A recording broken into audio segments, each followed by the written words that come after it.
नमस्कार, आप सभी का स्वागत है YouTube channel my KC point पर। दोस्तों, आज हम लोग देखेंगे लुसेंट जी के हिस्ट्री का प्रैक्टिस सेट नंबर 11। इसके पहले 10 प्रैक्टिस सेट अपलोड हो चुका है, जिसका लिंक चैनल के डिस्क्रिप्शन बॉक्स में है। आप वहां से जाकर देख सकते हैं या प्लेलिस्ट में भी जाकर देख सकते हैं। यदि आपको इसका PDF चाहिए तो हमारे टेलीग्राम चैनल को ज्वाइन कर सकते हैं। आइए, इसमें जितने प्रश्न होंगे मौर्य साम्राज्य से संबंधित प्रश्न होंगे।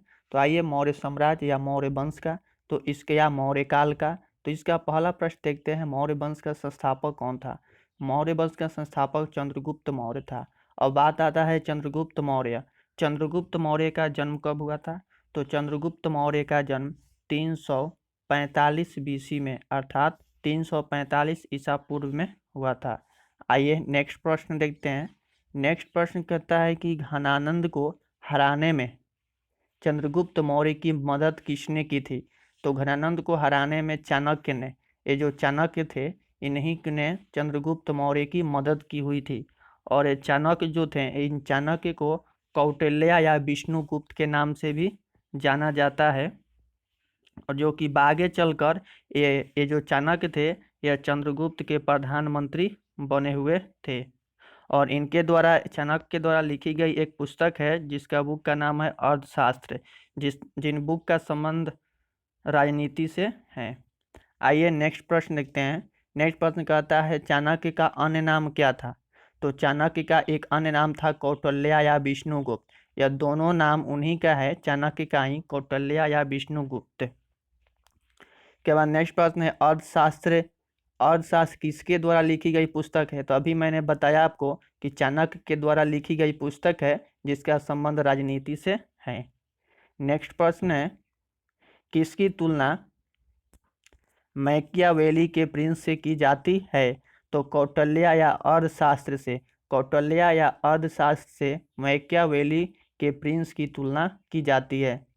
नेक्स्ट प्रश्न है, वह शासक कौन था जिसने राज सिंहासन पर बैठने के लिए अपने बड़े भाई सुशील की हत्या कर दी थी? तो जो अशोक था, इस अशोक के द्वारा ही अपने भाई की हत्या कर दी गई थी। नेक्स्ट प्रश्न है कि सम्राट अशोक के वह पत्नी कौन थी जिसने जिसके द्वारा जिन जिसने जिसने उनको प्रभावित किया था? किनको? अर्थात सम्राट अशोक को प्रभावित की थी। तो कारुवती। कारुवती उनकी एक पत्नी थी जिन्होंने इनको प्रभावित की हुई थी। और चलिए, इसके बाद नेक्स्ट प्रश्न है कि अशोक ने अपने सभी अभिलेखों में एकरूपता से किस प्रकृति का प्रयोग किया है? तो अर्धमागधी। अर्धमागधी एक लिपि है, इस लिपि में की हुई है। इसके बाद नेक्स्ट प्रश्न है कि बिंदुसार ने विद्रोहियों को कुचलने के लिए अशोक को कहाँ भेजा? तो अशोक को तक्षशिला भेजा था।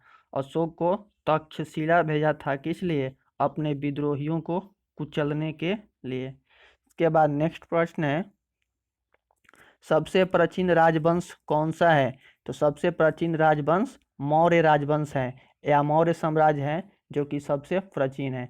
चाणक्य किसका प्रधानमंत्री था? तो चाणक्य जो था, ये चंद्रगुप्त मौर्य का प्रधानमंत्री था। और बात आता है चंद्रगुप्त मौर्य। ये चंद्रगुप्त मौर्य जो था, कहाँ की गद्दी बैठा था? तो चंद्रगुप्त मगध की राजगद्दी पर कब बैठा था? 322 ईसा पूर्व, अर्थात 322 BC में बैठा था। और ये चंद्रगुप्त जो था, चंद्रगुप्त जैन धर्म का अनुयायी था। इसके बाद नेक्स्ट प्रश्न है कि कलिंग विजय के उपरांत अशोक महान ने किस धर्म को अंगीकार कर लिया था? तो बौद्ध धर्म को अंगीकार किया था। नेक्स्ट प्रश्न है कि चंद्रगुप्त के शासन विस्तार में किसने मुख्य रूप से मदद की थी? तो चाणक्य ने। ये चाणक्य ने चंद्रगुप्त की मदद की हुई थी।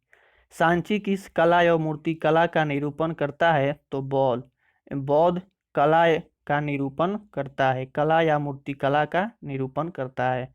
नेक्स्ट प्रश्न है, प्राचीन भारत का वह प्रसिद्ध शासक जिसने अपने जीवन के अंतिम दिनों में जैन धर्म को अपना लिया? तो चंद्रगुप्त मौर्य था। तो चंद्रगुप्त मौर्य जो था, मैंने बताया आपको अभी पहले, थोड़ा देर पहले, कि जैन धर्म का अनुयायी था।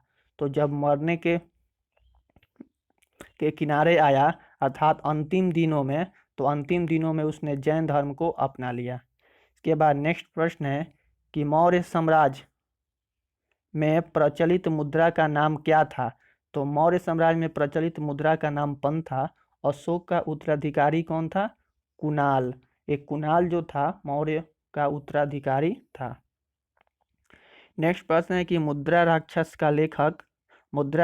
का लेखक कौन था। दोस्तों, ये मुद्रा राक्षस एक बुक का नाम है, एक किताब का नाम है, जिसको विशाख दत्त के द्वारा जो बुक लिखी हुई है।